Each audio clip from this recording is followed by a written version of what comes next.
রাগঢাক নেই, আর ওই শাক দিয়ে মাছ ঢাকাও গেল না।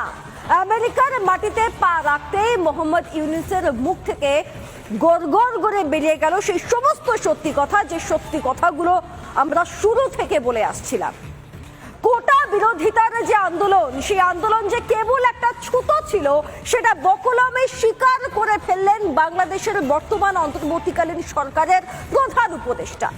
এই কোটা সংস্কারের আন্দোলনের নামে ছাত্রদেরকে সামনে রেখে, তাদেরকে কাঠগড়ায় দাঁড় করে রেখে, তাদের ঘাড়ে বন্দুক রেখে আসলে ওই বাংলাদেশের বিরোধীরা, ওই বাংলাদেশের জামাতে ইসলামরা এবং ওই বাংলাদেশে কিছু বৈদেশিক শক্তি একত্রিত হয়ে বাংলাদেশের আজকের যে ছবি আপনারা দেখতে পাচ্ছেন, ঠিক এই ছবিটাই তৈরি করার চেষ্টা করছিলেন এবং তারা সফলও হয়েছেন। আর কিভাবে সেই স্বীকারোক্তি সামনে এলো? আমেরিকায় একটি গণকনভেনশনে তিনি যোগদান করেছেন। সেখানে তিনি দাঁড়িয়ে দাঁড়িয়ে বলছেন যে আজকের যে বাংলাদেশের যে ঘটনা, তা সম্পূর্ণ পূর্ব পরিকল্পিত।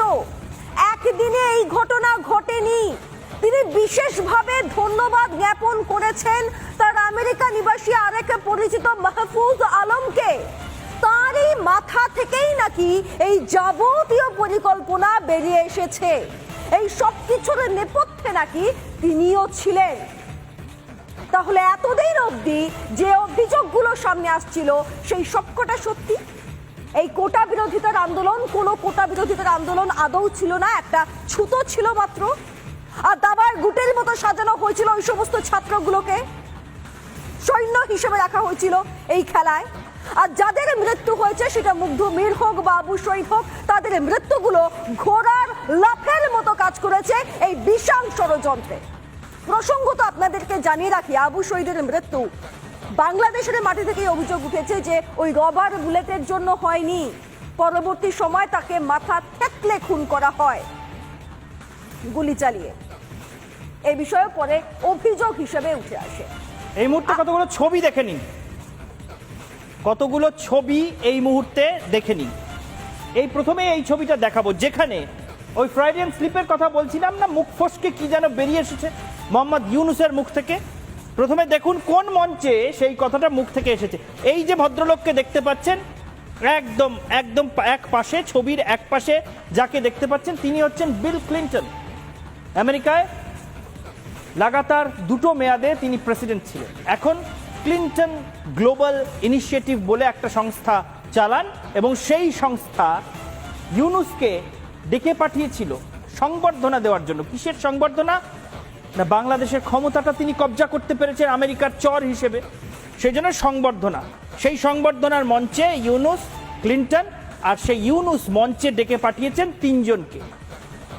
বাংলাদেশে কোট আনকোট যে ছাত্র আন্দোলন হয়েছে, সেই ছাত্র আন্দোলনের নেপথ্যে এদের ভূমিকাই সবচেয়ে বেশি ছিল, এমনটা এই মঞ্চ থেকে ইউনূস বলছিলেন।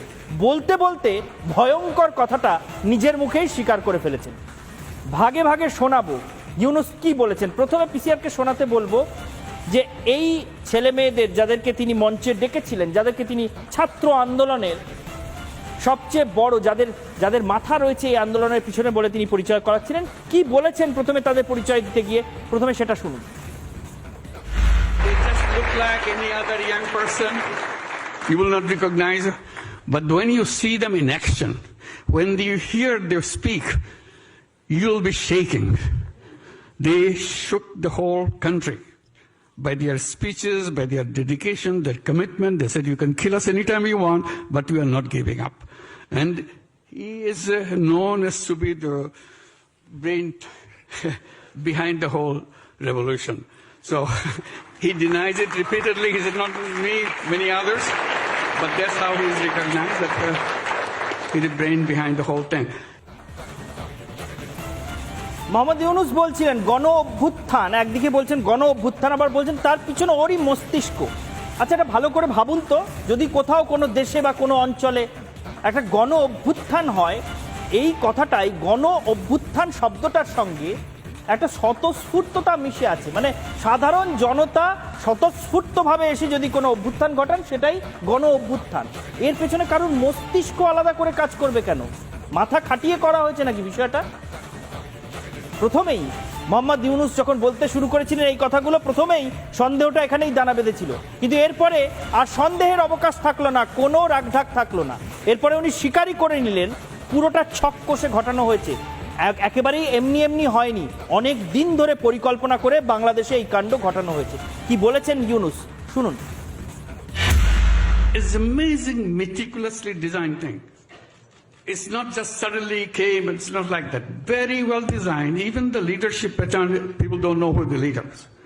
So you can't catch one and say, okay, it's over. It's not over. শুনলেন? এরপরে আর কিছু বলার বা বোঝার বাকি রইল?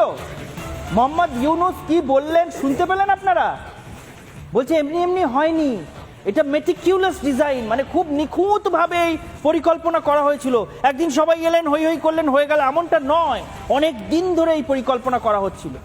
আরো একবার শুনুন, মাথায় ঢুকিয়ে নিন, স্পষ্ট করে বুঝে নিন এই মোহাম্মদ ইউনুস ঠিক কি কাণ্ড বাংলাদেশে ঘটিয়েছেন এবং সেটা নিজের মুখেই স্বীকার করে ফেলেছেন। আমি পিসিআরকে বলবো আবার একবার শোনাতে।